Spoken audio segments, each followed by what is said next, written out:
Thanks, Darren. I'm down here in the pits with John Maloney, the president of the HQ Racing Association in Victoria, with his Immaculate Beast. And as we know, HQ Racing is some of the most intense and competitive that was seen over many, many years here in Australia. John, thanks for joining us. And mate, this must be one of the highlights for the year for you, isn't it? Yeah, absolutely. Big event on the calendar for the club and for the competitors. Great people. We love the historic side of things that we get to participate in these days, and good racing, good atmosphere, and yeah, really looking forward to it.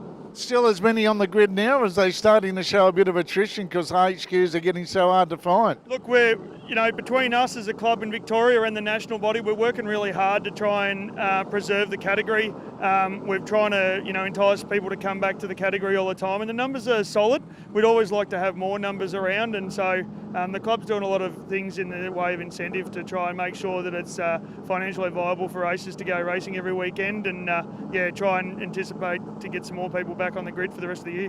When you're saying financially viable, this will be one of the cheaper classes because you're pretty well standardised. You've got a really rigid set of rules. Yeah, absolutely. From what we're running here this weekend, definitely grassroots racing, and definitely a good entry level to motorsport, and certainly compared to some of the other categories here running this weekend, certainly very cost effective. But we also need to make sure that we keep it that way, so we keep people coming back. So tell us a bit about what you can and what you can't do to a HQ. Yeah, so pretty much out of the box, it's a standard 1972 HQ Holden, 202 engine, standard block, crank, rods, head, all that sort of stuff. We can fiddle around with things like exhaust and all the rest of it, but there's probably a list of stuff that's longer about what we can't do than what we can.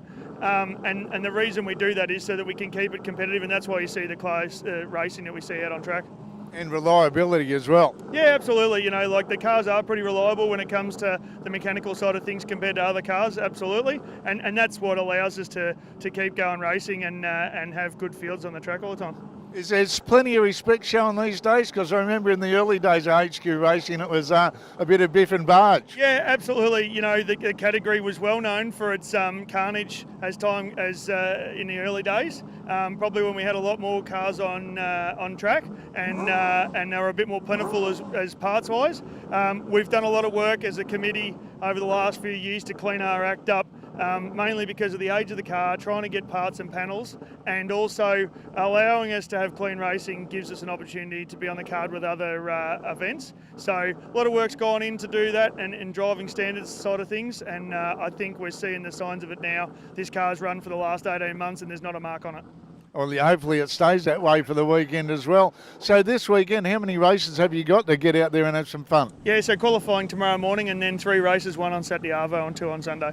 All right, mate, all the best for the weekend, and hopefully see you at the front of the field. No worries, thank you very much. Thanks for coming down. No worries. And back to you guys up the top, and this race in the HQ is going to be sensational.